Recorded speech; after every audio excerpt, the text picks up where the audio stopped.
So I'm going to talk today about seeking black holes in dwarf galaxies. So in this session, a lot of us will be, well, I'll be talking about black holes. The full mass spectrum will be explored, or at least a lot of it. And my focus tends to be on low mass galaxies. And so that's where I'm going to mostly hang out today for the next 25 minutes of your life. I have a bunch of collaborators. The green ones are some undergraduate students who I've worked with who are super awesome. There's more of my undergraduate students in this room.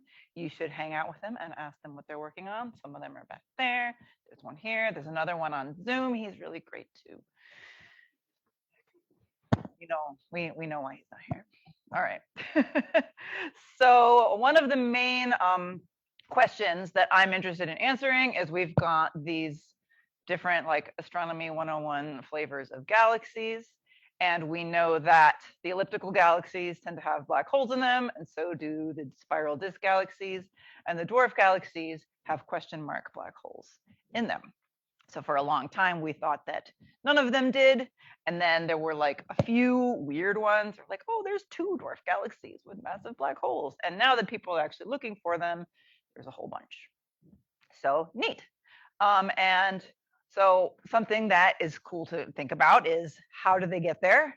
When did they get there? And in particular, are they the seeds to supermassive black holes in massive galaxies? So a lot of people think that the supermassive black hole seeds form in the early universe at some kind of intermediate or medium-sized mass in some sort of really interesting way in terms of physics that we don't have anymore, whatever that physics is. The universe is different now, so we don't make seeds like this, maybe. And perhaps these medium-sized black holes didn't grow into supermassive black holes, and they are still hanging out in our local universe as intermediate mass black holes in small galaxies. And so if you want to know how to build a supermassive black hole, that's actually kind of a problem because supermassive black holes have erased their formation history. There's not a really good way to know if they form from like a giant gas cloud or if they form from a whole bunch of little black holes merging together or some sort of biggish black hole with some gas or some combination of this, because once you've got your supermassive black hole, you can't ask it how it got there. It just is what it is. But if you can find one that hasn't grown, looking at its mass can give you a clue as to how it formed, because there's different models of seed formation that give you different masses and also different frequencies of formation, different redshifts of formation, and all that stuff. So some typical places to look in the local universe for answers to this question are AGN in dwarf galaxies, like this galaxy RGG 118, which is a nice pretty one. It has possibly the smallest measured massive black hole in the center of 50,000 solar masses or so, plus or minus. And then another place to look is off nuclear halo sources. So this blue blob right there is called HLX1. It's a really, really bright variable X-ray source that is quite possibly an intermediate mass black hole in the halo of a more massive galaxy. I'll get to that at the end. All right. So the tools that I'm going to use to work on solving these questions, I use the Changa code and the simulations that have yet to be introduced in this meeting, so I'm glad to talk about them. Are a few different sets of zoom-in simulations. These are called the marvelous dwarfs. For zoom-in dwarf volumes, they have only dwarf galaxies in them. They have no massive galaxies. They're named after 4 female Marvel superheroes: Elektra, Captain Marvel, Rogue, and Storm.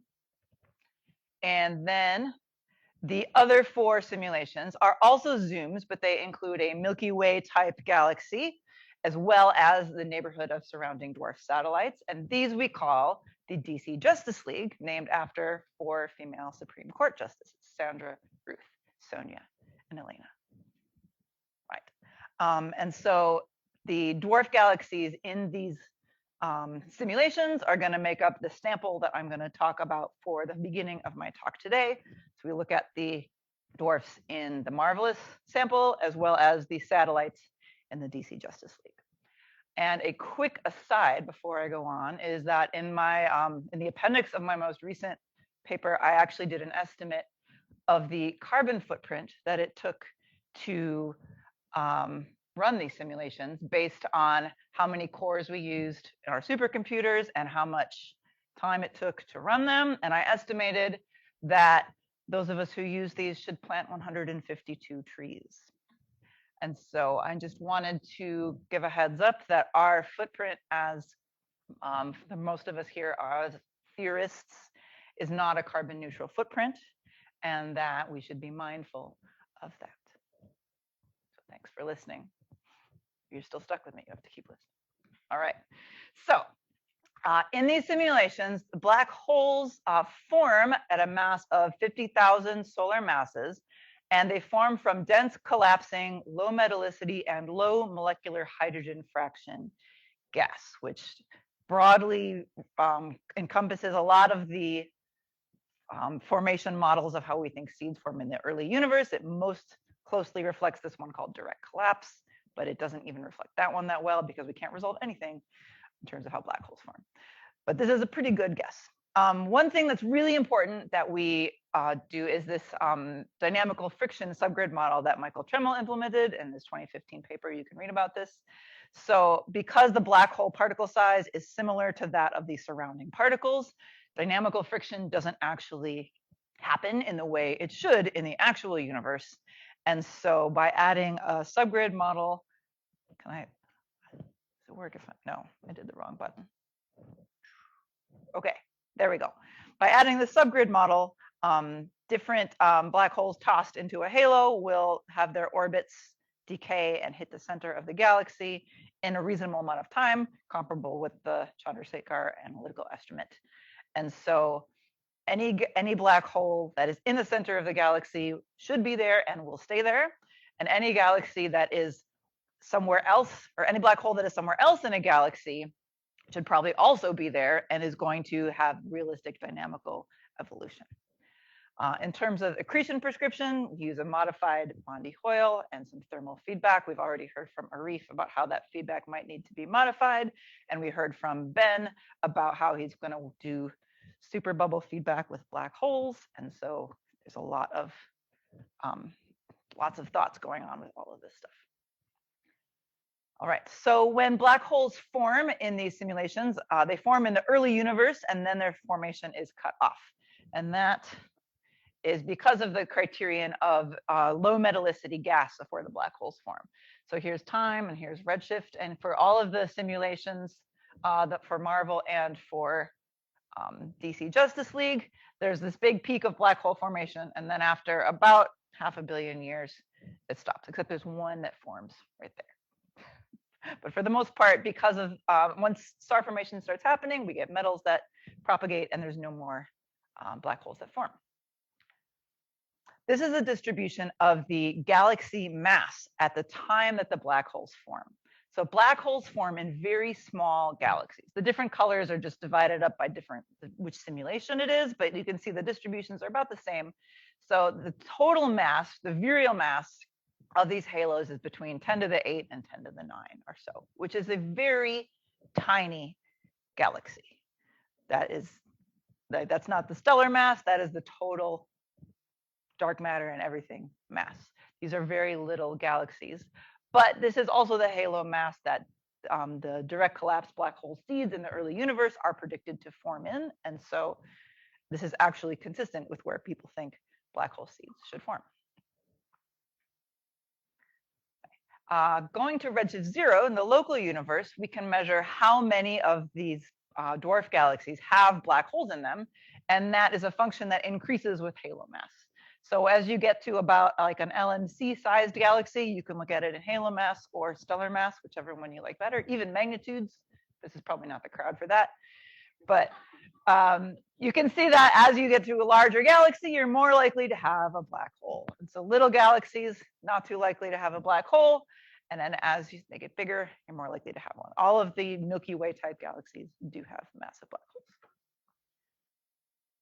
All right, so here are a couple pictures of the dwarfs that have black holes made with Pi and Bonnie. Thank you for that. And so each galaxy is shown twice, a face-on and an edge-on one. And there's a red cross that marks the point of where the black hole is. And you might notice that not all of the red crosses are central. In fact, some of the red crosses are like not in the galaxy even. It is technically, but it's not in the stellar part. So that's interesting, what's going on there.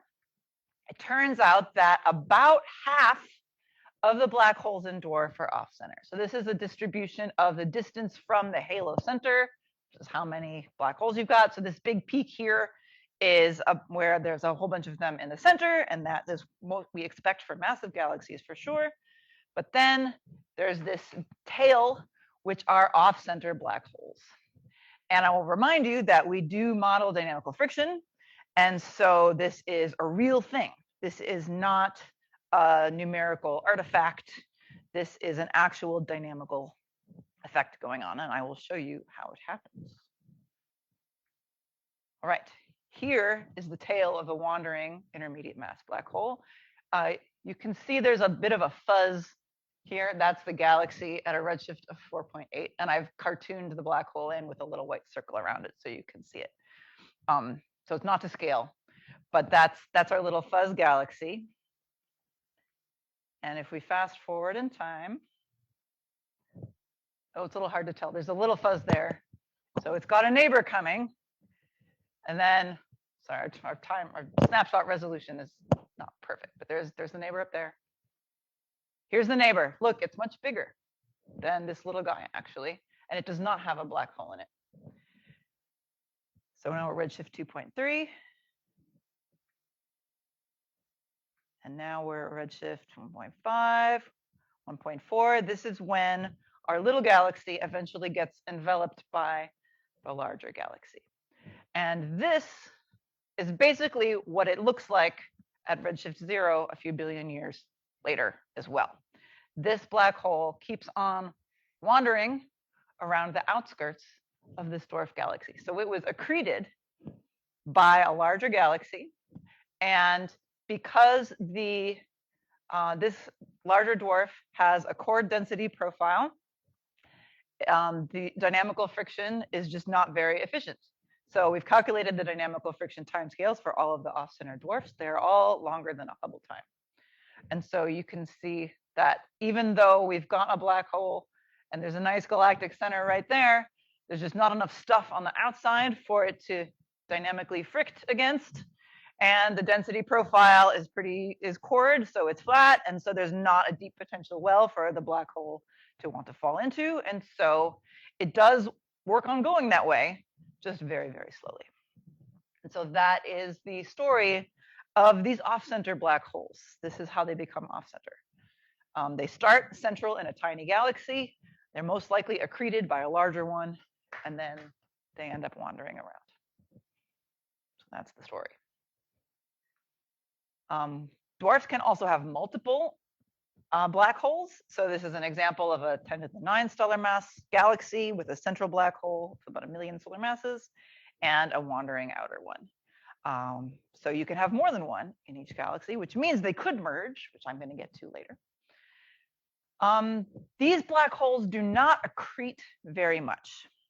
So what this figure is showing is a distribution of the accreted fraction. So basically how much of the gas or how much of the mass of the black hole is in gas versus its total mass. So 1 would be it's all gas, 0 would be it never accreted anything. And you can see that there's a giant peak here at 0. Most of these black holes that are in dwarf galaxies have not accreted very much at all. The largest one is about 13% or so.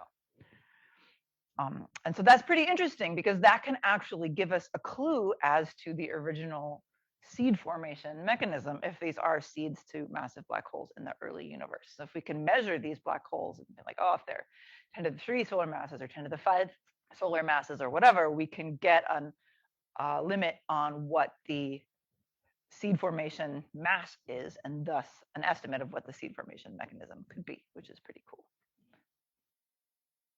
Right, so these black holes do not accrete very much, but that doesn't mean that there are no dwarf AGN. And so I want to pivot now and talk a little bit about the Romulus simulations, which is a 25 megaparsec cubed volume of, what is it, certified organic free range locally grown supermassive black holes. Michael made this slide. But it's pretty cool. And so this Romulus has a much larger sample of dwarf galaxies with black holes. You can actually measure lots of them instead of the handful that I was looking at in the Zoom simulations. And so I'm going to present some results from that from a student who just finished, a doctor who just finished his PhD, Ray Sharma, who's working with Alison Brooks, as well as myself and Michael on some AGNs and Romulus. So I'm going to show the rest of this in a second, but it's a lot. So just look at this one plot. All right. So dwarf AGN in Romulus do exist, and what this is showing is the estimated X-ray luminosity. This is hard. There we go. This is all hard. Stick. All right. The X-ray luminosity estimated of these black holes versus the stellar mass, so 10 to the 8 to 10 to the 10. And so the colored points are the Romulus AGNs. They're colored by the Eddington fraction, so how much they're accreting. And then there are some observations that are in a legend that I've covered up, but these are at higher redshift and these are at lower redshift. And so you can see that they match the observations pretty well, but there's also a bunch of gray points which are not colored. And those are actually black holes which are undetected in Romulus. And by undetected, what do we mean? They have an X-ray luminosity. So what does that mean? Well, it means that they're undetected in that they are either their X-ray luminosity, while it exists, it is too close to or lower than the estimated X-ray background from the hot gas in the galaxy, and so you wouldn't be able to pick it out from the overall, like the AGN and the overall background are indistinguishable from each other, or they're just not accreting enough to be observed, like black holes down here you wouldn't really be able to see anyway. And so you can also see that in terms of the observable ones, if you look at the X-ray luminosity versus the star formation rate, and also star formation versus stellar mass, a lot of the AGN in dwarf galaxies in Romulus do match the scaling relations of the observations, but there's also a very large number of them that are not observable at all. And so in the Zoom simulations, none of the dwarfs are observable. In the Romulus simulations, some of them are observable, but a bunch of them are not. And to further go into that, these plots are all going to be the black hole mass versus stellar mass relation. And so this top one here, the colored points are colored by X-ray luminosity, so purple being faintish and orange being brightish. And again, the gray dots are the ones that you can't see because either the X-ray background is too bright or they're just not luminous enough. And then this one, they're colored by how bright basically how much over the background hot gas X-ray background threshold the luminosity needs to be. And so the tightest threshold would be the teal, wait, the 5 is the, yeah, if the luminosity has to be more than 5 times brighter than the gas, is that right? Then you would see them, okay. And so you can see that depending on how much brighter the AGN needs to be over the background gas, you would see a different amount of black holes. Another thing that makes a big difference is whether or not the black hole is central or not. So there are wandering black holes in Romulus as well. And so if you put just the wandering black holes that are not central on a plot like this, you'll see that, first of all, they're not on the relation. And second of all, they're almost all gray. And so that's the detectability depends on the luminosity of the AGN, how high the X-ray background is, and whether or not the black hole is central. And overall, Ray finds that about 74% of central black holes and 88% of off-central black holes are hidden, either due to low luminosity or contamination from the X-ray background. So there's lots of black holes around, and we got to think of new ways to find them, like gravitational waves. So I am involved with the LISA mission, and LISA is going to launch in the mid-2030s and detect gravitational waves from merging black holes in this intermediate mass range. And so what this plot is showing is the LISA sensitivity function. So this is redshift here, and this is mass of black holes that are merging, the total mass of the two black holes. So if two black holes are at 10 to the 6, then their total mass would be 2 times 10 to the 6. These rainbow contours are the signal to noise that LISA will observe a merger with. So something that's very close by in this mass range, signal to noise 3000. But look, things that are from redshift 10 to 20 in this intermediate mass range of like 10 to the 4 to 10 to the 6, you can see or hear or detect with LISA. And that's amazing. That is really far away. There are not even photons from redshift 20. They cannot get to us, but gravitational waves can propagate through all media or none. And so we will be able to get gravitational wave information before, like from a time earlier in the universe than we can get light. Isn't that amazing? That's so amazing. Guys, that's amazing. Okay, so remember I said that there can be multiple black holes in dwarf galaxies. What if they merge? Sometimes they do in the Marvel and Justice League, mostly the Justice League simulations. So each black point I have on here is a merger that happens in a dwarf galaxy, and their mass ratios are written on here like 1 to 1, 1 to 5. So mostly they happen between redshifts of 0 to 12, and their mass ratios are about 0.2 to 1 or so. Something that my summer student did 2 summers ago, but this is now on archive, is that she used an analytic delay time calculation to figure out what the merger timescale will actually be, because in our simulations, when black holes merge, they get close together and they go bloop, and then they merged, which in the universe, there's a whole bunch of physics that we have just ignored.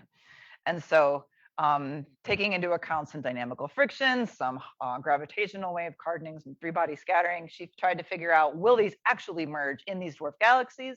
She found out that these 4 that are purple stars will. The pink one will take 30 gigayears to merge, and so they will merge, but it won't be observable by anyone like us. And the other galaxies were too poorly resolved for us to figure it out. So we think these mergers actually could happen and be detected by LISA. One other quick thing I want to mention is that if you don't talk about the dwarf galaxies, but instead also include the Milky Way galaxy in tallying up how many mergers there are, so including the massive galaxies in the Zoom simulations. This is not Romulus. We're back to the Zooms again. Sorry for the jumping around. But if you look at this distribution of mass ratios, you'll see a big peak right here, which is about a 1 to 50 if you zoom in on it. A 1 to 50 mass ratio is representative of an intermediate mass black hole from a dwarf galaxy merging with a Milky Way galaxy and its Milky Way black hole. So that's approximately what is going on there. So that's where this big peak comes from, is that these Milky Way black holes like to eat up the intermediate mass black holes. And that is what we think is going on in this situation that I showed in the very beginning of this HLX one. So what this probably is a dwarf galaxy or maybe a star cluster that has an intermediate mass black hole in it. It's been perturbed in its interaction with this more massive galaxy. The black hole is accreting, and eventually it will work its way into this larger disk galaxy and merge and contribute to this peak. And this is really important to think about if you are a numerical relativist, which I don't think anyone in here is, but if you are, this is a really hard mass ratio to model in terms of black hole mergers because it's super computational intensive, and so people avoid doing it, not because it isn't fun or cool, just because it's hard and takes a really long time. And so before LISA launches, we need to really get on this. So if anyone in this room is into that, we can talk. All right, so oh my gosh, I have 5 seconds left. Here are some conclusions. Summary. Many black holes in dwarfs aren't central because dwarfs merge with each other. And they can be really hard to detect whether they're central or wandering because their luminosities are pretty low. And there's a bunch of other X-rays going on in galaxies as well. Very few massive black hole mergers are in 1-to-1 mass ratios. 1-to-50 is pretty common, but LISA is going to be super awesome, and we love it, and we hope it launches on time, like everything else that launches on time. All right, thanks everybody.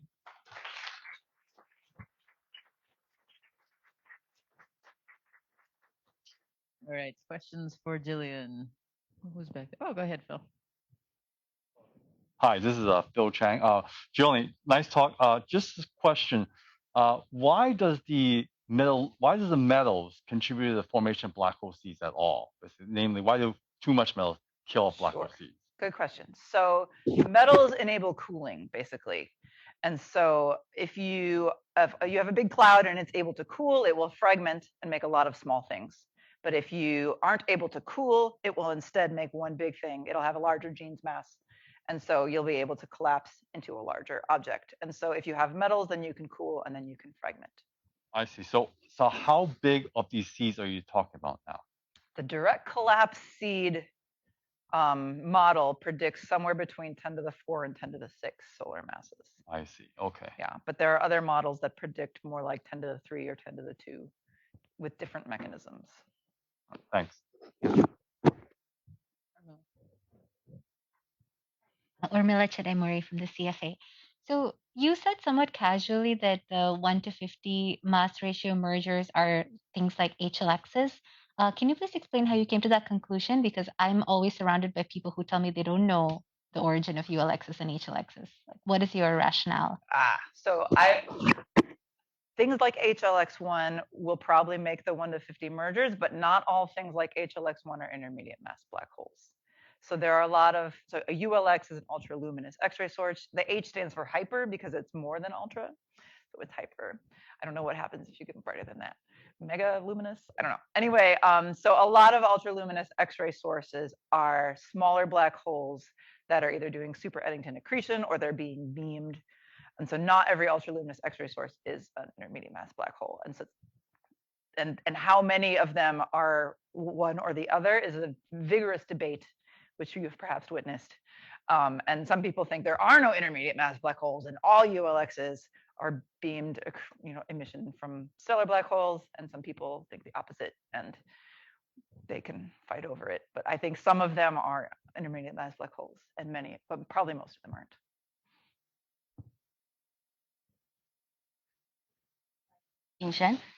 Very exciting results. You mentioned that because the profile of the dwarf galaxy are cold, and that's why it gets in very slowly. So if it's actually a cusp profile, was it getting in reasonable amount of time, or black hole going to the center? I mean. So we don't have any cuspy dwarfs in our work, but other work by Thomas Tumfall, who's one of Lucia Meyer's students, has shown us that if you have a cuspy dwarf, the black holes do merge much more quickly, and a core dwarf they don't. And so, yes. Okay, so then can this be like an indication of whether dwarf galaxy has cuspy or chord profile, like an additional constraint of how much of wandering black holes we are seeing? I think it's a lot easier to measure the density profile than to measure the wandering black holes. But in theory, yes. Yeah. Of course. Thank you.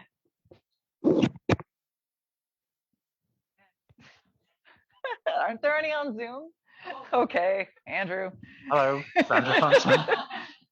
No, it's a completely different thing. This is really interesting. I was wondering about the timescale thing you were talking about. You said there was a student who calculated with you the timescale to merger. I think you were saying after it's actually merged in the simulation, but like the unresolved phase. Is that? Yeah, we take the moment right before they merge, and we say, okay, what? And then there's it takes into account the density of the stars and some. Right. So should we worry? I mean, that because if the simulation is then treating it as one big merged black hole, but actually it's going to take 30 gig years to merge. If there's a ton of these, should we be worrying that we're getting this wrong? Well, there's not a ton of them. 80% of them, 4 versus 1, apparently merge in a reasonable amount of time. No, this definitely needs to be expanded to something like Romulus, which is something that Michael and I have talked about, but we have not had the human power to do. But something with actual more robust statistics would be a really good idea, because for them, for most of these, it does seem like they merge pretty quickly. And in dwarfs, it was that was the big question, is that they could just slosh around forever and never find each other. And so is that happening or not? And it appears that at least some of the time they're finding each other. And so, but this does take them at their closest point right before merger. And so if there are dwarfs that have black holes that don't find each other, that obviously isn't included here, because then they definitely don't find each other. So there's some with multiple black holes that don't merge at all as well. Okay, and with that, we should thank you. Thank you, everyone. Next up is Casper.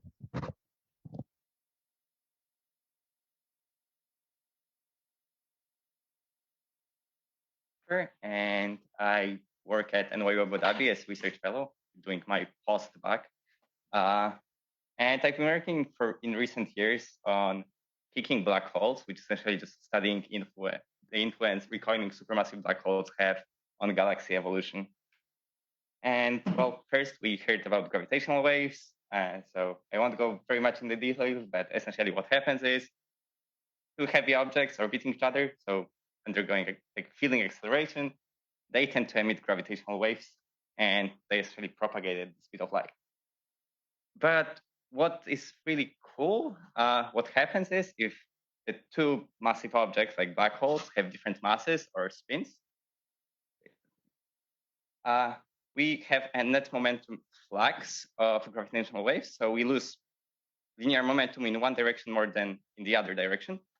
And as we know, linear momentum is conserved. So the resultant mergent actually gets ejected with quite high velocities. And you can see plots on the right presenting different models. Then those velocities can reach like 1,000 kilometers per second for aligned spins. And if we have unaligned spins, it can be even like up to 5,000 kilometers per second. But why should we study gravitational recoil rather than gravitational waves? We all heard about gravitational waves, Nobel Prize, big things. Because the gravitational recoil actually is visible in galaxies, and gravitational waves do not impact galaxy evolution as much. So we can high speeds, 1,000 kilometers per second, like order of escape velocities from galaxies, because those are heavy objects, they carry lots of energy with them, and they can potentially influence galaxy formation.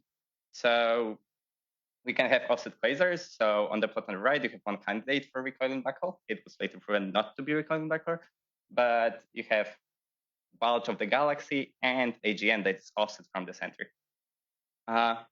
And because it's offset from the center, we have offset AGN feedback, which means that we heat up gas somewhere further away from the center. So it's not as localized.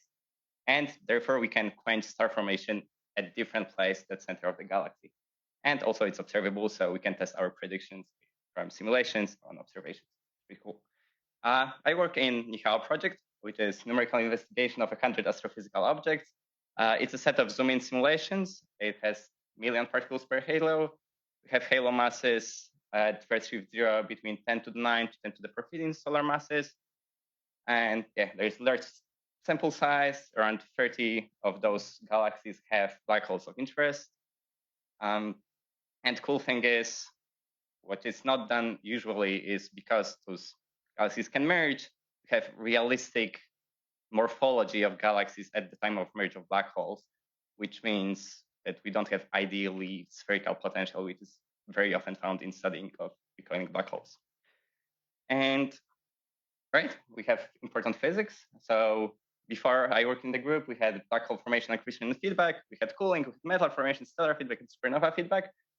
There was one part missing to track recoiling black holes, and it was dynamical friction, which was Michael's prescription that was recently added. And with that code, we are able to get black hole stereo-mass relation and a couple other important relations pretty well. As you can see, the blue points are our simulations, the pink line are observations, which is pretty nice. Right, what I did, I changed the velocity of central black hole because we don't have this subgrid resolution to actually see the mergers. So I looked when the mergers happen, and I assumed they happen kind of instantaneously. Of course, there's less parsec problem. There's hard time of it's really hard to merge the black holes, but I assume they merge. I ran the simulations 1 gigayear after the event, and I looked at the data. So let's go to findings, which is something interesting. I will talk about 5 major points, which will be oscillations, accretion, profiles, scaling, and symmetries. Let's start with oscillations. Here I have plots, and those are plots where I kicked with black holes with 90% of escape velocity. It's in quotation mark because it was adopted from Chomsky. It's not real escape velocity from galaxy. It's something different, but scalable with escape velocity from the galaxy. And the cool thing is, the interesting thing is they do not decay within 1 gigayear, at least in our simulations. But if you compare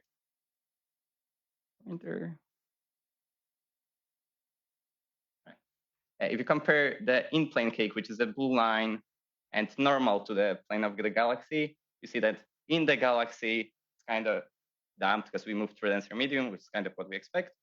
But not all of them look nice, so some of them don't oscillate. Some of them oscillate only in the plane of the galaxy, but so the trajectories are very, very sensitive to the the magnitude of the cake. So, and another important feature of this plot is the accretion rate, because it also converts to brightness, and you can see those spikes of accretion, which could mean that the black hole would be visible only when passing through the center. And yeah, I also simulated it for a bit longer to see if maybe it will decay for longer if we simulate it for longer, but not really. Yeah, let's move into accretion to see if something actually happens. And you saw those spikes, but it so happens that with Bondi oil accretion, those spikes are insignificant. So the green line is our stationary counterpart. The rest of the lines are moving black holes. So, well, they do not move. And it's because in Bondi oil accretion, in denominator, we have velocity, which means that moving black holes essentially do not accrete much. But there's a small asterisk. If we change the model of accretion mode, some interesting things can happen. So Bondi oil, as I said, if we kick, nothing interesting happens. But for example, with alpha disk model, if we kick black hole from the center and then it comes back, it can grow even more than its stationary counterpart, which is really interesting. So depending on which mode accretion that would be correct for wandering black holes, which is still under debate, it behaves differently. So we can regulate growth of the black hole this way. Right. Let's look at profiles, which is another cool thing. If you look at two left galaxies, which are lower massive galaxies, you see that the lines are kind of mixed up, so boring. Those are gas density ratio compared to when the kick occurred and like after 1 gigayear. But there is something interesting happening at the plot on the right. So let's take a look at it. Well, as I said, we have reference values. And we have this huge well of low density gas if the black hole is stationary. If they are kicked, well, essentially, it's very similar to the case if we don't put black hole into simulation at all.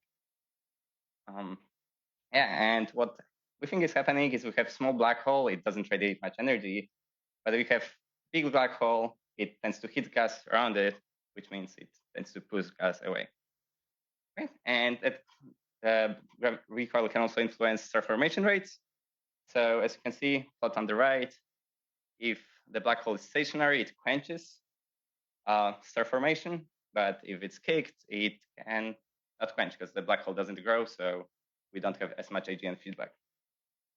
And for more massive galaxies, the phenomenon is even more complex, and the effect can be slightly weird. So for this galaxy, actually the highest star formation rate is actually whether it's kicked or not kicked, it's because it's exactly the same as the black hole was stationary. So yeah, it's hard to predict in general. Right, scaling. I don't have my time, so I just brief quickly. That's the escape velocity that we use. It's dependent on the mass of the halo at the time of the kick and redshift. And if we plot our data on that relation, it kind of seems to resemble the one quite nicely. There is like tens of percent, so not that big. Right, and symmetries.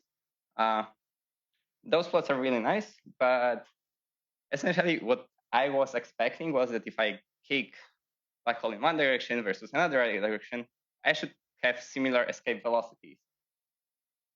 But if I kick them with 80% of escape velocity, we have two very different trajectories. And I thought that maybe black hole was moving initially, but it was not. If I don't into the kick, it stays in the center. So it seems like there could be effects of local environment on trajectories.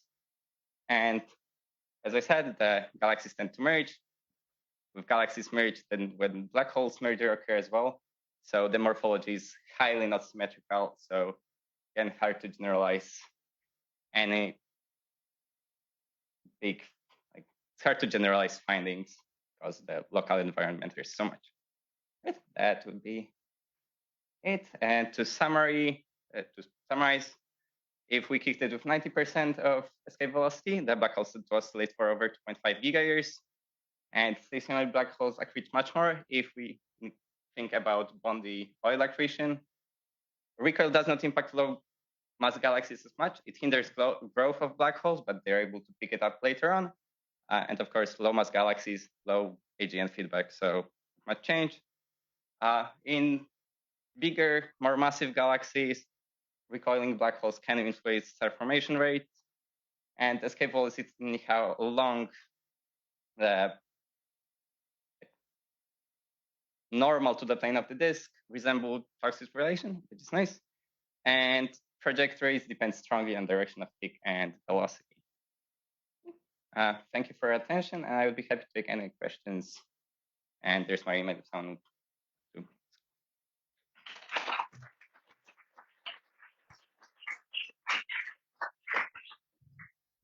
Questions for Casper? Okay, Phil, I saw your hand first. All right. So I have one quick question. So you mentioned that if you have a moving black hole, alpha disk prescription for accretion basically allows to accrete more.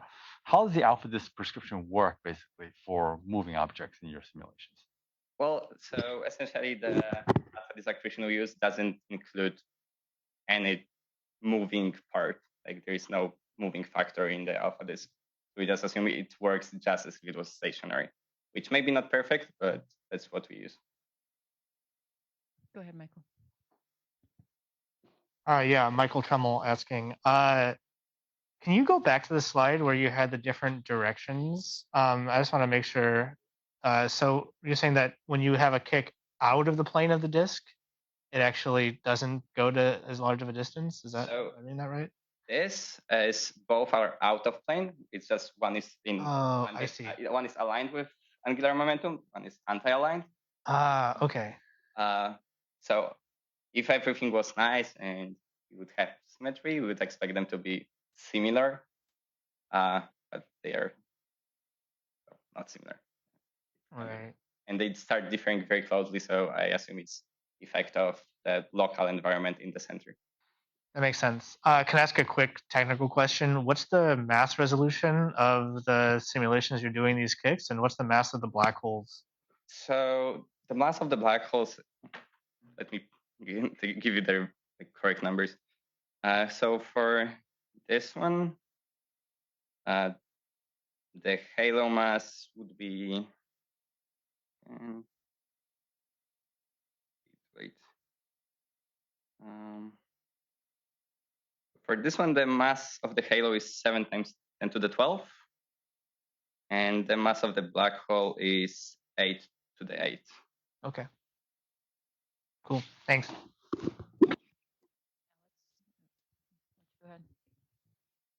Hi, this is Alex Liu.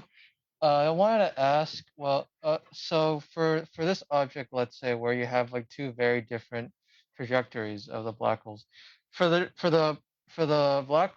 the scheme where the black holes like for the blue curve, let's say, do you know if in that case is the black hole gravitationally unbound from the galaxy, or is it just following like a much wider orbit around like the center?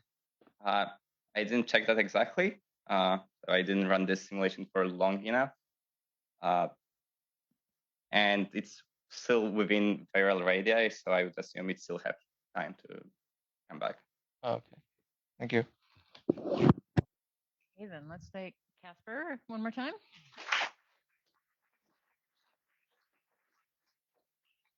And next up, we'll hear from Nicole Sanchez.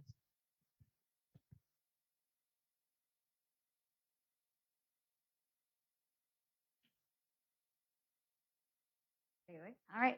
Hello. Thank you so much for having me. And thank you to Allison for organizing this awesome conference. It's amazing to be in the same room as. So I'm going to be talking about the third and final chapter of my thesis here, which I just successfully defended last month. And so I'm going to be relating supermassive black hole feedback to the metal content of the CGM and how we can learn something about this metal content through where the supermassive black hole lies on the M sigma relation. And thankfully, I really appreciate where the SOC put me during the day because you've already been primed. You know all about the CGM, thanks to Urmila's talk earlier. So I'm interested in exploring the effect of the supermassive black hole on the CGM. And so if I'm thinking about galaxies that we're going to see the effect of the supermassive black hole, my focus has been on L-star or Milky Way mass galaxies because they live at this knee of the M-star-M halo relationship here on the right. And so this knee is where galaxies transition from being dominated by stellar processes to being dominated at higher masses by supermassive black hole feedback processes.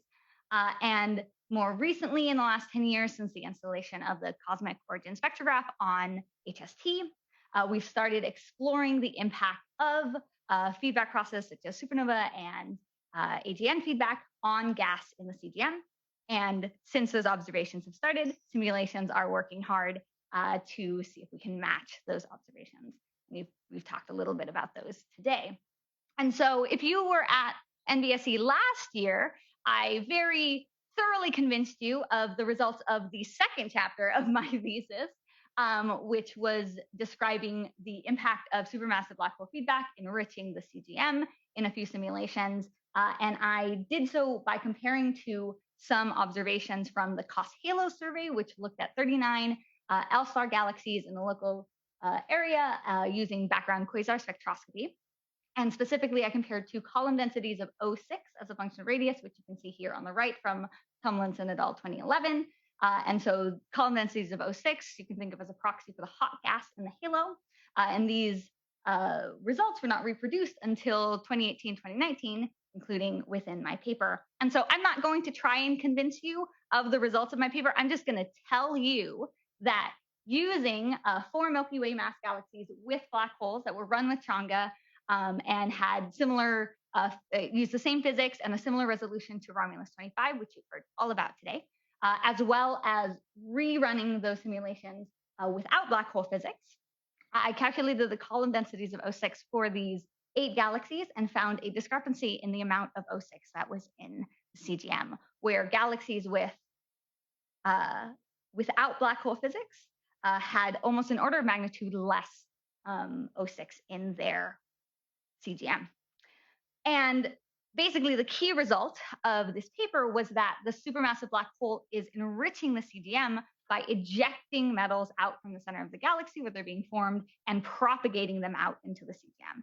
And so my work now has been asking the follow-up question, if we know that the supermassive black hole is ejecting and evacuating these metals from the disk, where are those metals going? Are they going to the CGM? Are they being evacuated out into the IGM? Are they returning back to the disk?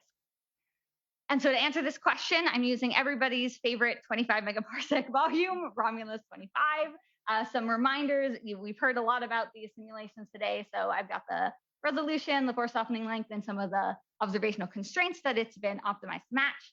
But in particular, I've selected 140 galaxies between 3 times 10 to the 9 and 3 times 10 to the 11 solar masses, so L star Milky Way mass and a little bit below. And then divided the sample into both star-forming and passive or quenched galaxies using a specific star formation rate cut at redshift of 0, which I should have included there. So here they are. This is the M-sigma relationship for these 140 galaxies. I've also included the 4 galaxies that I mentioned earlier as well, just for comparison. And in addition to having divided the sample into the star-forming galaxies in the squares and the quenched galaxies in the circles, I'm also using the empirical relationship, this gray line here for M sigma from the Cormindy and Ho 2013 paper, to define a population of overmassive galaxies, that is, galaxies that have supermassive black holes that have accreted more than the empirical relation of Cormindy and Ho, or on the other side, galaxies that contain black holes that are undermassive compared to this relation. And so I've used this definition here as my x-axis. So you have galaxies that have overmassive black holes on the left of this line and galaxies with undermassive black holes on the right. And my y-axis here is what I'm going to call the metal retention of the disk. And so this is the amount of metals present in that galaxy's disk or central region for the quenched galaxies, divided by the total metals produced by that galaxy. So, you know, a galaxy along this 0.6 has retained 60% of the metals that it has produced during its life. And there's this interesting relation that you can see in both the star-forming galaxies and the quenched galaxies, where overmassive, supermassive black holes, so the galaxies that contain these overmassive black holes, lose a higher fraction of metals out of the disk compared to galaxies that have undermassive black holes. And in addition, if you look at the color scale that I've used, so this is the fraction of total disk metals in stars. So what fraction that is retained, what phase is it in? And so in the galaxies with undermassive black holes, most of the metals that are still in the disk or the central region are locked in stars, whereas galaxies with overmassive black holes, these metals are still in the gas phase. And most metals, at least in our star-forming galaxy, are being maintained within the halo of the galaxy. And so let me explain that a little more clearly. So the y-axis of the previous plot is this x-axis here, our disk metal retention. And along the y-axis is now the metal retention of the CGM.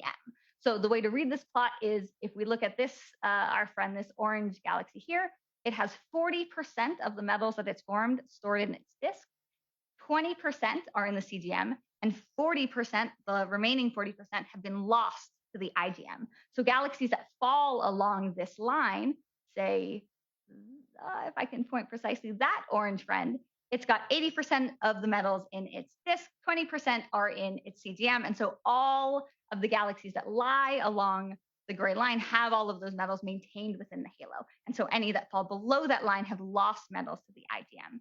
And so at least for the star-forming galaxies, right, our squares, most of the metals are still maintained in the halo that are formed, right? We're not evacuating a lot of these metals out into the IGM. There's a little bit more of that is happening in our quenched galaxies. About half of them are losing more metals to the IGM. But there's an interesting, spoiler alert. So there's this interesting trend where the galaxies that are retaining most of their metals are maintaining those in the disk. And again, those are being stored in stars, whereas the galaxies that are losing metals out to the CGM are maintaining their disk fractions in the gas phase. And so, as I briefly showed, this also trends with this deviation from M sigma, this over or under massive quantity of the black hole. And so the galaxies that are maintaining the most metals, and most of those in their disk and locked in stars, are also the ones that that contain a central undermassive supermassive black hole, whereas the opposite is true for the overmassive black holes. And so we can learn a little bit more about this when we think about the evolution of these galaxies through time. So here I have the star formation history as a function of time and the cumulative accreted black hole mass. And in the overmassive black hole case, these galaxies that end up with overmassive black holes have earlier star formation and earlier black hole growth, which leads us to this conclusion that we sort of have these two evolutionary pathways, where in the case where the galaxies grow earlier and their stars are forming earlier and their black hole is growing earlier, you have two effects. The black hole is ejecting more metals from the disk out into the CGM, but not necessarily out into the IGM. And there's more stellar regulation, and you're seeing more of those disk metals being retained in the gas phase. And then the opposite is true in the undermassive black hole case, where more metals are being retained in the disk and there's less stellar regulation, so those disk metals end up being locked in stars. And this is consistent with some of the results from Ray Sharma's work in 2020, where he found that galaxies with undermassive black holes, though small caveat, we defined our over and undermassive black hole slightly differently, but galaxies with undermassive black hole, Sharma et al. 2020 found evolve like galaxies without black holes, which is very similar to what I found in my paper in 2019 as well. And so this is the gas phase metallicity gradient, so the median for the overmassive population and the undermassive black hole population. And you find in the case with the undermassive black holes in blue, you get this buildup of metals in the center. And remember, this the disks or the galaxies with undermassive black holes are also the ones that are have most of their metals locked in stars, and yet they still have in the gas phase this buildup of metals compared to the sort of flatter profile that you see in the galaxies with overmassive black holes.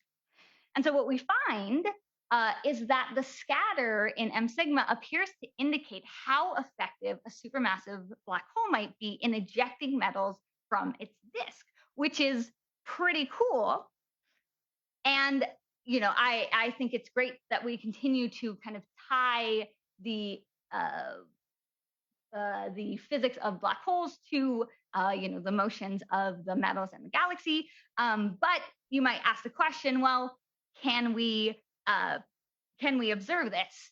And the answer to that question is yes, but not quite yet. So upcoming, we really need new upcoming surveys to do this that are pairing observations of the CGM, such as the UV quasar spectroscopic surveys with COST, to dynamical measurements of black holes within the galaxies inside of those CGM. And so this is one prediction of the column densities of C4 that we might be able to see once surveys like COST holes, which is in the process of doing these observations now.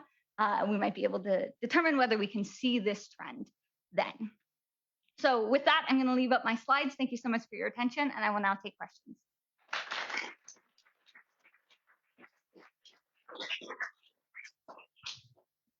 Questions for Nicole?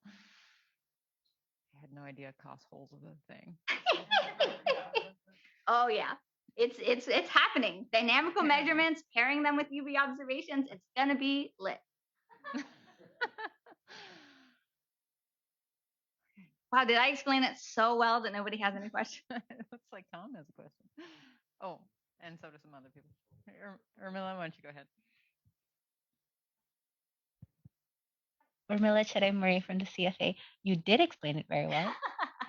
But so I'm trying to figure out the arrow of causality here. Like, are the is more material ejected into the CGM because the black holes are overmassive and were, you know, I mean, presumably they were overmassive because they were feeding a lot. And, you know, most of our prescriptions for these simulations say that the feedback efficiency is proportional to the accretion rate. And so, you know, is that just what's happening? Is it like it ate a lot, so it burped a lot, and then you have like, you know, then you end up with a lot of metals in the CGM?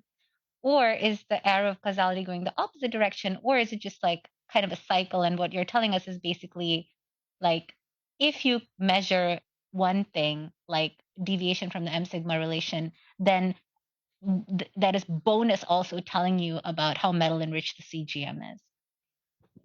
So the first and the third thing. So yeah, right. Like it's because our prescription is that the feedback is directly proportional to the accretion, right? The overmassive black holes are growing more. So they are more energetic. So they are ejecting more material. There's also, I think, the kind of key thing about the M sigma relationship is also the, ratio between the stellar dispersion, which is a proxy for the potential, right? And so I think that having more massive black holes in lower potentials is also kind of giving the black hole, it's like the big kid at the playground, right? It's got a bit more of an impact in that way. And so I think, does that answer your question? Okay, great. I think there was a second part, but I got lost. Okay, maybe one more quick question. Tom, did you want to go ahead? Okay. Tom Quinn. Could you comment on how this work relates to Andrea Riccardi's work on how black holes, the black hole stellar mass relationship tends to trend toward the existing relationship? Particularly when you say it seems the way you've laid this particular slide, if overmassive black holes regulate star formation, and you would think there would be a trend away from the black hole mass stellar mass relation.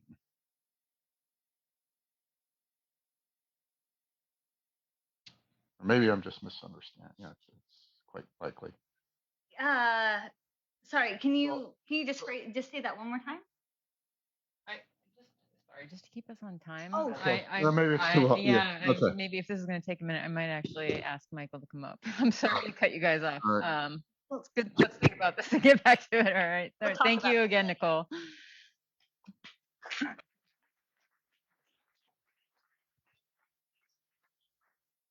Oh, I hope I'm using the right color thing. All right. Yeah, thanks. I'm Michael Trummel, and I'm going to talk about more black holes. Oh, I'm going to take my mask off here. In particular, I'm going to talk about some new simulations I've been working on, high-resolution simulations of dwarf galaxy mergers. And I just want to mention that the simulations I'll talk about right now are kind of a part of a larger effort to run higher resolution simulations and kind of bring our black hole models into the next generation of high resolution simulations with updated feedback like Ben's super bubbles that he mentioned in his talk. So yeah, keep that in mind. This is just one part of that whole. So I'm just going to get right to the motivation. And I'm really lucky, again, kind of like Nicole, that I had all these talks that introduced the work beforehand. So the main motivation for this work is gravitational waves. So they're going to open up a whole new way of detecting black holes. Right now, the pulsar timing arrays are kind of on the cusp of detecting the first supermassive black hole mergers. LISA, the laser interferometer space antenna, will be able to detect black holes at high redshift at lower masses, like Jillian described. And this is really cool. And in particular, LISA's great, and this is, again, another plot that Jillian already showed, that because it will be able to see so far back in time and will be able to see small black holes. And in fact, the kind of bread and butter of LISA is going to be these low mass black hole mergers that result from low mass galaxy mergers at high redshift. This is going to be the majority of the LISA data stream, and it's going to be what tells us the most about black holes at high redshift, which is really exciting. And then if you combine that with new electromagnetic observatories like next generation X-ray telescopes and JWST, we'll really enter into a new era of what people call multi-messenger astrophysics, where we can combine gravitational wave data with electromagnetic data to learn more about how black holes grow as a population over cosmic time. Because we're really learning about brand new populations of black holes that, again, as Jillian mentioned, would often be invisible to us otherwise. Now, what do we need from simulations to actually improve and understand these, improve our understanding of these systems further? The first thing is that we need to actually have simulations that model black holes in low mass galaxies, that see them in early times so that we actually have the black holes at high redshift when these mergers are taking place. Again, Lisa's bread and butter is going to be redshift greater than 2 and really like redshift 3, 4, 5 for mergers. So having black holes exist in the early universe and be within resolved low mass galaxies. We have observations that tell us that black holes exist in these galaxies at present day, and yet they're often ignored in cosmological simulations, especially large-scale cosmological simulations. The next thing, maybe more obvious, is that we need realistic black hole dynamics. Black holes so that we can predict when and where these black holes will meet each other in the center of their galaxies after a galaxy merger to predict when and where binaries will form and eventually merge. So again, as people have nicely already talked about, the Romulus simulations were a nice step to do both of these things within a large-scale cosmological simulation. So together, Romulus 25, Romulus C, and I should really get better at mentioning Romulus G1 and G2. Together, those simulations have thousands of galaxies in a variety of different environments. And we took work to ensure that one, these simulations have the resolution to resolve dwarf galaxies. They form black holes at early times. They form black holes in low mass galaxies, and they allow them to exist within low mass galaxies throughout cosmic time. And they dynamically evolve in a realistic way so that we can track their dynamics to sub-kiloparsec timescales. So when looking at Romulus, we've done already some really nice things. In my paper a few years ago, we looked at the population of mergers overall in Romulus, and we found that the dynamical evolution of black holes varied dramatically. You had some mergers like this one I'm showing here, where the black holes found each other relatively quickly and formed a binary pretty quickly following the galaxy merger. We also found systems like this, where you have a wandering black hole for gigayears within the same galaxy that finally eventually makes it to the center and forms a binary. And so the overall distribution of formation times to binaries, this galactic scale evolution can vary a lot. And it comes down to a lot of the properties of the merging galaxies themselves. So in this top case, the secondary black hole has a galaxy around it, while in the bottom case, the galaxy no longer exists. It's been entirely disrupted, and the black hole has been left on its own, making the black hole have really long timescales to reach the center. So it's really the cores of galaxies that are bringing black holes together in these simulations. And we were able to use this information from Romulus to make predictions directly relevant to LISA. So we can take this kiloparsec scale delay time that we predict from Romulus of this additional evolutionary stage.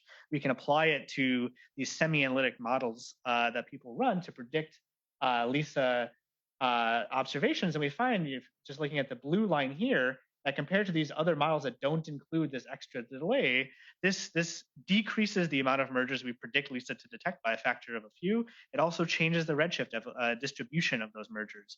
So we've already learned something interesting about when and where mergers take place. The problem and the weakness of all large volume simulations like Romulus is resolution. So I mentioned that the bread and butter of LISA is dwarf galaxy mergers. This is what a dwarf galaxy merger looks like in Romulus. And I want to remind you, Romulus has the highest resolution of simulations of its class. So this is as best as we can do. So you look at TNG 50, look at the Eagle simulation at highest resolution. This is what a dwarf galaxy merger looks like at redshift 4.5, which we're trying to use to understand LISA results. So what we can do is, like we like to do in this group a lot, focus our computational power just on these systems rather than the whole volume of thousands of galaxies, and we can get much better resolution and begin to actually do more work looking at the environment and the evolution of these black holes in merging dwarf galaxies. And of course, as you go to higher resolution, you get better physics, which is what we're trying to do.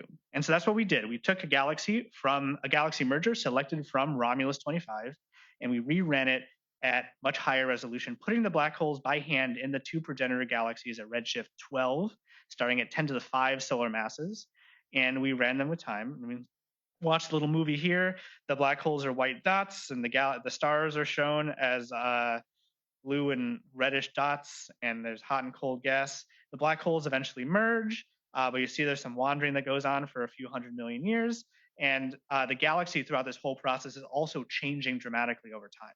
So we can make predictions for when the black holes merge, as well as what their environment looks like beyond that merger. And we can see where's the binary evolving in the first place.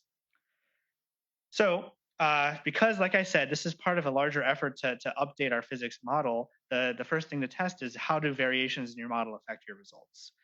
So what I'm showing here is the mass evolution of the two black holes. In solid lines, we have the mass of the primary black hole in the more massive galaxy, and the dashed lines show the mass evolution of the secondary black hole for 3 different models.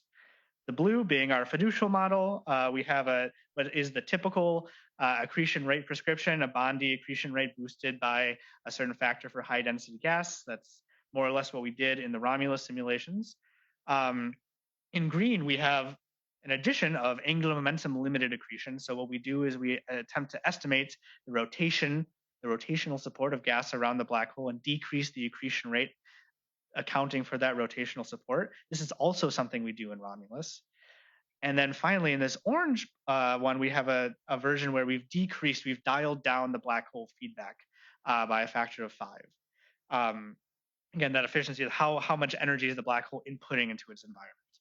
And so just from these 3 models, we can learn some interesting things already. The first one is that this green model, this angular momentum limited accretion, has no black hole growth in it whatsoever. And this is not something that we saw in Romulus. But what we get is when you go to high resolution, there's a ton of angular momentum on very small scales. And if you try to account for it in this very simple way that we do, you just shut down accretion entirely. So probably in reality, there's much more complex instabilities that are taking place to sap away angular momentum. The other thing that we can see is the effect of decreasing the black hole feedback. In this case, the majority of the effect is on the secondary black hole. The primary galaxy's black hole, the solid line, doesn't change very much in these simulations. It's not regulated by its own feedback. In the lower mass galaxy, however, decreasing feedback means the black hole grows by a lot more. So that means that in the primary galaxy, growth is limited not by black hole feedback, but actually by supernova feedback. So if we run that same simulation again, but dial down the supernova feedback, we get runaway black hole growth. So the supernova are limiting the gas available for the black hole. It's not the black hole feedback in the primary galaxy. In the smaller galaxy, there's not enough stars for that to happen, and the black hole really has to regulate itself. The other thing we can look at is the dynamical evolution of the black holes. And they actually do merge at different times in these simulations by a few 100 million years. And again, we find is that it all has to do with the properties of the secondary galaxy when the merger starts. So if we look at the green case here, the one where the black holes don't grow much at all, the secondary galaxy looks like this. There's a nice dense core of stars at the center, and the black hole is nicely at the center of that distribution. If we look at the orange case, the galaxy is a little messier. It's a little bit awkward to find the exact center in terms of the stars, but the black hole's more or less in the middle of the denser population of stars. And then finally, the blue case, the dwarf galaxy is a train wreck. The additional black hole feedback in this blue case has allowed the galaxy to be disrupted by a recent merger, and the black hole actually isn't even in the center of the galaxy anymore.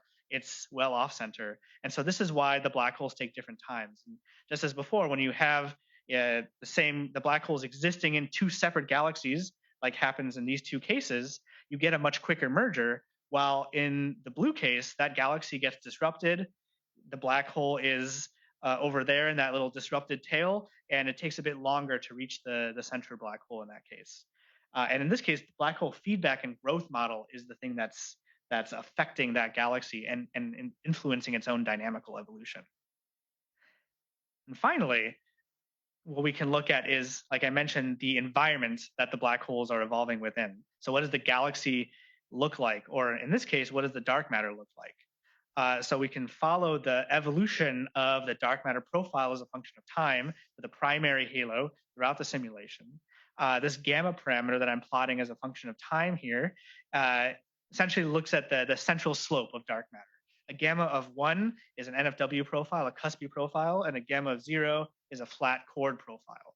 And what we see is that after the merger event takes place, the dark matter profile of the galaxy becomes more or less chord.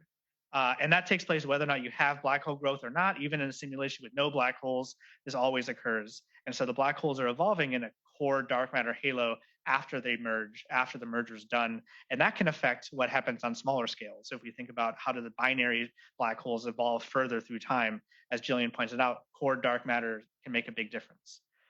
So just to, I guess I'm at 0 now, I didn't notice that. Variations of black hole growth models affect and have consequences for what we predict about LISA sources. High redshift mergers have core dark matter profiles. And the next steps in this is using Andrew's awesome genetic modification code that he talked about a couple of days ago or yesterday, I don't even know, to change the properties of these mergers to see how does the galaxy properties affect the merger dynamics in more interesting ways. So thanks for your time. I'll take questions.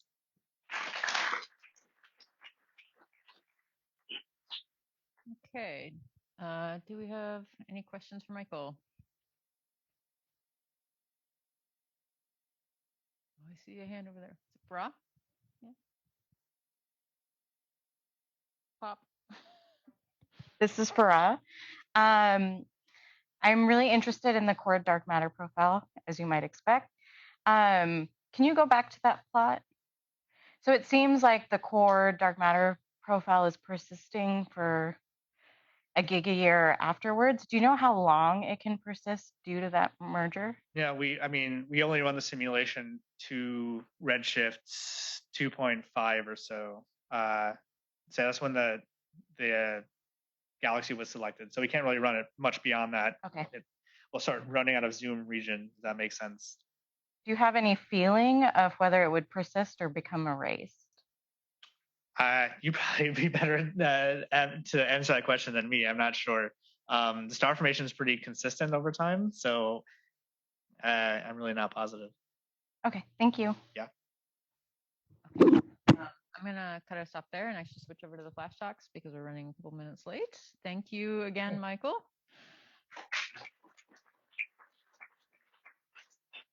Yeah, so our final 15 minutes of the day is in flash talks. Most of these will be in person, but and I apologize. I am gonna butcher your name if I try to say it. Introduce yourself when you get up here.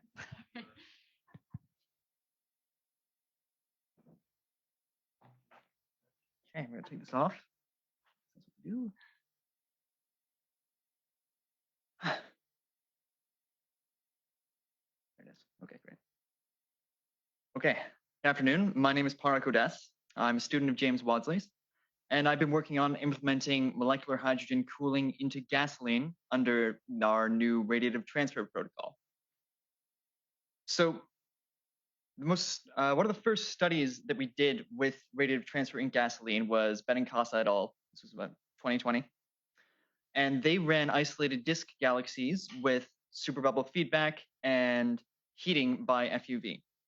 And what they found is when they had these two feedback mechanisms active, they got these nice clumpy regions of high density gas in their galaxies. And if we compare these to observed galaxies, such as this one from the Things survey, I think this is actually going to be one of the flagship galaxies on Bespoke. We find, at least comparing by eye, that these two profiles are very similar. For instance, in the neutral hydrogen profile of this Bespoke galaxy, we have all of these holes in the neutral hydrogen, which is a bit surprising at first until we realize that a lot of those holes correspond to high density clumps in the molecular gas tracer of CO. And we see that we can sort of resolve similar things in our simulation.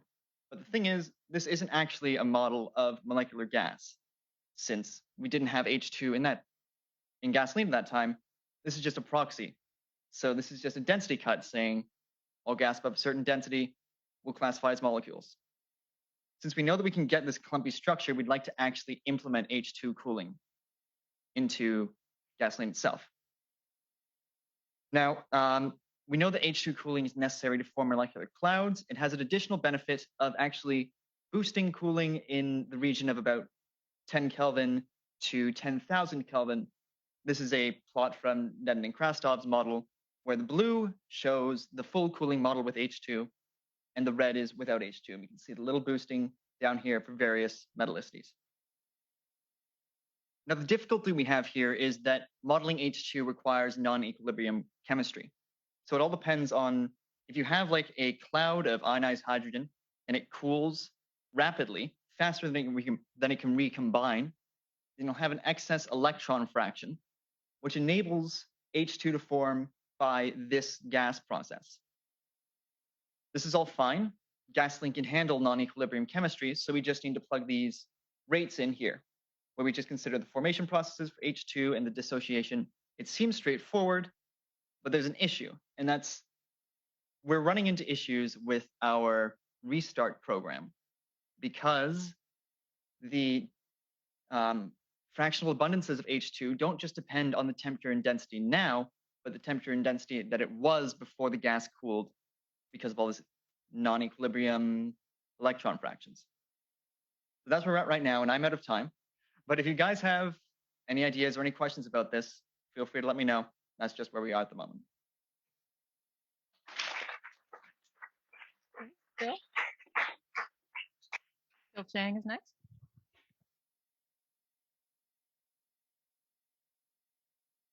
Works. Does this thing work? What does this thing do exactly? I don't know what these things do. One. All right. Oh, wait, what's that? Holy crap. Go back. All right. So, all right, I'll talk a little about moving mesh hydrodynamics in Chang'e. All right. So, I've been developing the moving mesh module in Chang'e for quite a few years now. I think I started in 2016 and been doing it ever since. So, this is a list of my collaborators. A few of these names you recognize: Tom Quinn, James Bradley, right? And then the people highlighted in red are basically people at UW that have worked with me: Logan Prost, Alexandra Spalding, Sinead Humphrey, Benai Balson, Sarah Benoit Prost. They're all here basically today, either in person or virtually. And then some other people I've worked with more recently include Zach Etienne. Oh, this should be changed. He just moved to the University of Idaho. Shane Davis and Jan Pei Zhang, who's actually a flat iron fan. Okay, so anyway, let me talk a little about manga. So manga is just a moving mesh solver that's sitting on top of Chang'e, right? So basically the same thing as Chang'e as before, right? And it has a few things. It basically has hydrodynamics. That's basically upper left, okay? It has also self-gravity because it builds upon Chang'e's thing, and also has basically different equation states, right? So in particular, if you look at this last bottom plot, if you look at the star is about 10 to 6 centimeters. So that's a neutron star. This is actually a nuclear equation state, actually from stellarclops.org, right? For those of you eagle eye, or not even that eagle eye, you might notice that the SPH simulation and the moving mesh simulation at the top are slightly off, right? The reason why they're slightly off is that the moving mesh simulation, this one is wrong, okay? This is, I thank Tom for this, right? Because when I first built this thing, all right, I assumed the time steps were done like in the right order. And this actually literally took me, I think, a year to figure out that basically something was being called twice in the SPH version and not in the moving mesh version. And the only reason why I called it was that I noticed that there was a print statement that was just once in one thing and not in the other. Thanks, Tom. All right. Anyway, that's okay. That's okay. That's life. So the other thing I want to point out is that we also have some other physics that we put in more recently. So this is work that's been done. I did with Shane Davis and Jan Pei Zhang. This is radiation, right? And this is solving the time-dependent radiation transfer problem in the reduced speed of light approximation. So basically, think of it is that this is radiation with no approximations, except for the number of angles you want to do, right? And so this is actually pretty hard to do if you do it normally radiation, because what happens is that normally when people do like M1 methods or something like that, you have two beams going toward each other. And the thing is that there's only one beam to allow in like M1 methods, or even worse, flux limit diffusion methods, right?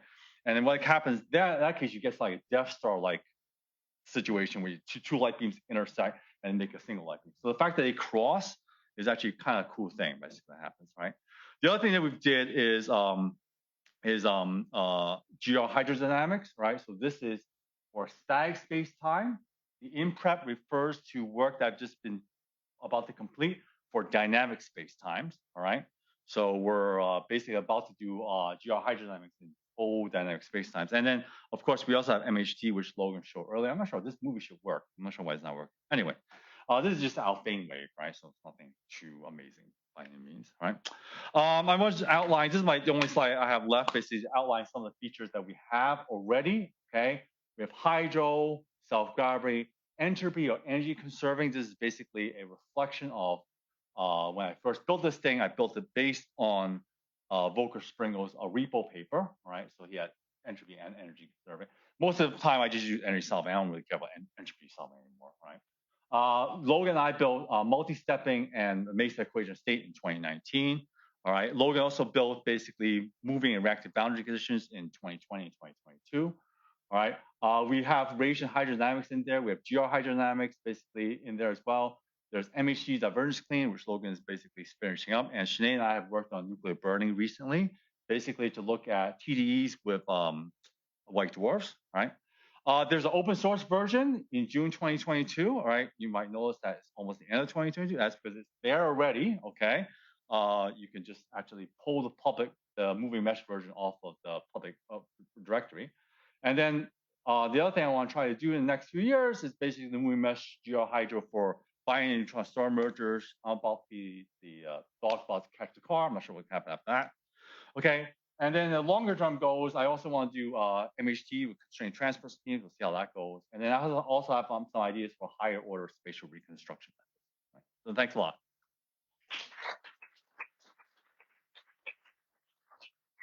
Okay, and the schedule has us switching to remote now with Vinaya Valsan, more manga.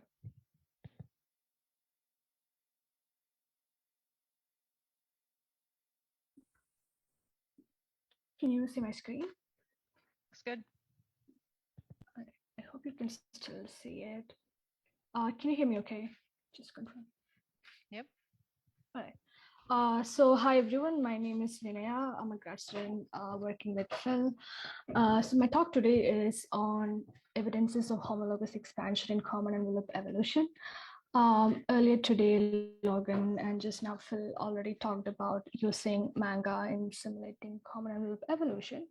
So I use the same method to simulate a common envelope evolution system containing a 2 solar mass red giant and a 1 solar mass companion star. At the beginning of the simulation, the system goes into a plunging phase, which ends at around 200 days. And after that, the orbital decay slows down, as you can see here. Considering masses are gas particles with total energy greater than 0 as unbound, we see that in our simulation around 1000 days, most particles become unbound, or in other words, the system ejects most of its envelope. So now we look at evidences for homologous expansion in the simulation. So what is homologous expansion? Homologous expansion is this radially symmetric radial expansion where the radial velocity is proportional to the radius. So on the top left corner, I'm plotting the radial velocity as a function of radius for different time slices from the simulation.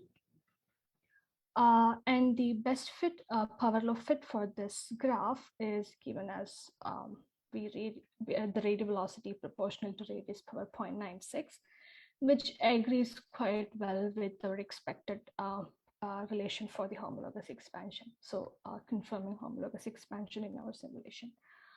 Now, combining this relation with spherical symmetry, one can easily show that the density has to be proportional to inverse time cube. So the top right plot shows the average density of our common envelope as a function of time with the black dotted line, the expected shape of the curve. Now we can see that our simulation agrees quite well with the expected shape. Now we can also see evidences of homologous expansion from the profile of density. So here I plot the density profile as a function of radius for different time slices from the simulation. Now you can see that over time, density maintains a shape, and this region of the curve fit as the density proportional to the radius power -3, which again confirms homologous expansion. So in short, our common envelope evolution simulation shows that the envelope expansion indeed follows homologous nature. And I'll stop there.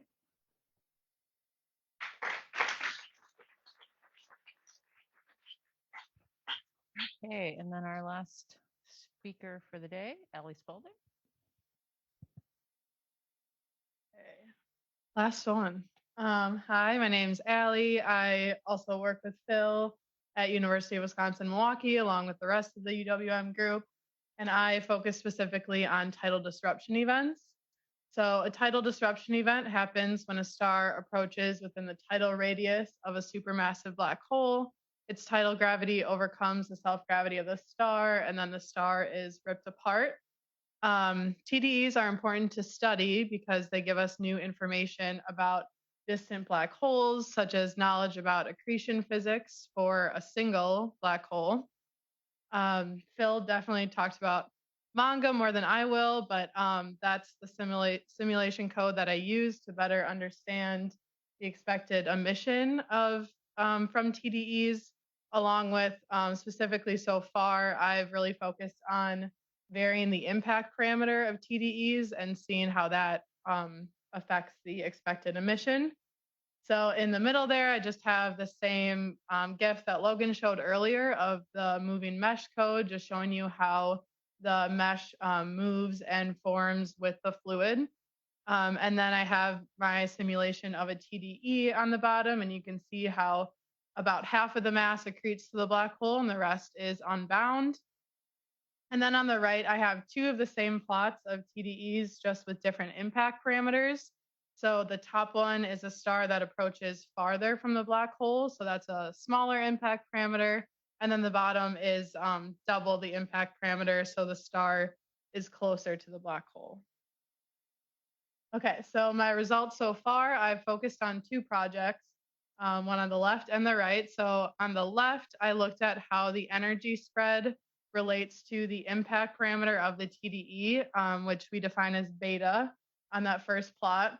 And we found that the energy spread of the unbound debris increases with closer impacts. Specifically, it goes as beta to the 1/2. This is important because it affects observables, such as the fallback rate down here. So we found that the peak luminosity time actually shifts earlier with closer impacts. And this was the first result we found that could potentially lead us to using observational data to constrain the impact parameter of a TDE, which is not able to be done yet. And then on the right-hand side, I have my project where I focused on the radio emission from TDEs. I used a synchrotron emission model. So I took the unbound debris interacting with the medium around it and creating that synchrotron emission. And one result we found was that the peak flux shifts to higher frequency for closer impacts. So again, another observational observation we can make that could potentially constrain the impact parameter, now using radio emission. And then lastly, on the bottom there, I used that synchrotron emission model along with flux and frequency observations from radio TDEs.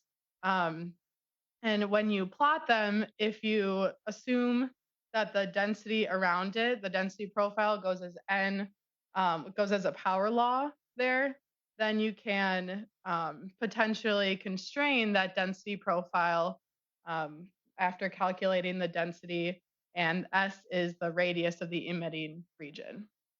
So thank you.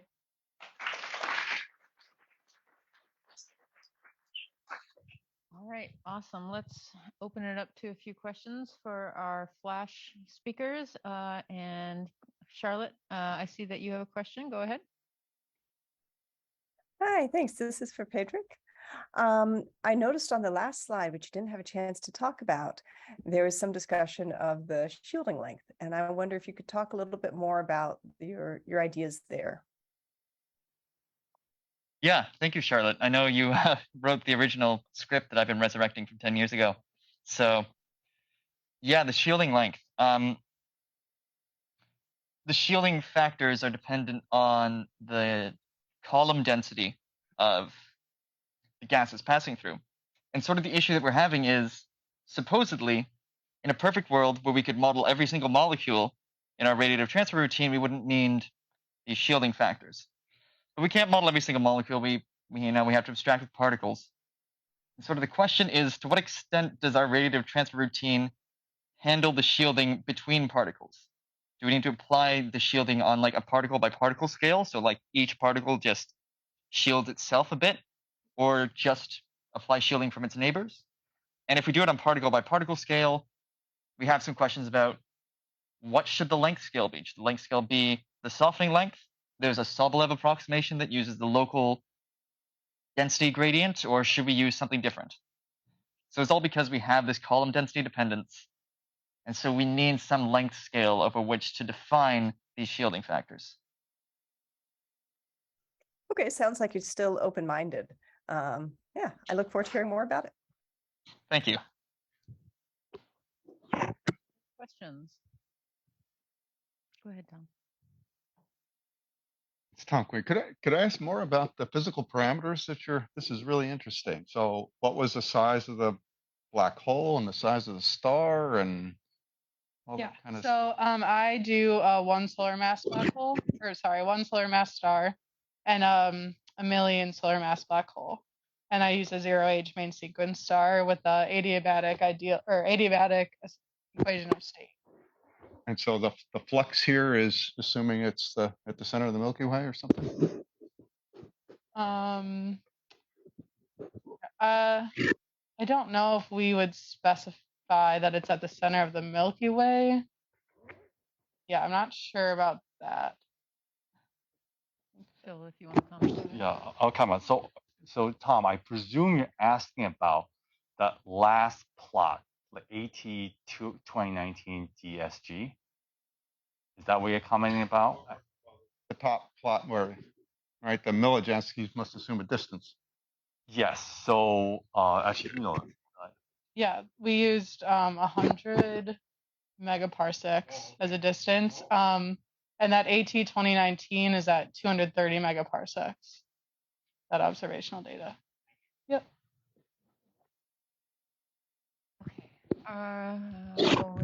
Okay, go. Final burning question. Go for it. All right, this is Michael Tremmel. I have a question for Vinaya about the common envelope simulations. So those are all really cool, and we've heard from a few different people. So I know that phase of evolution is really important in binary evolution. It's always been, at least as far as I remember, pretty uncertain.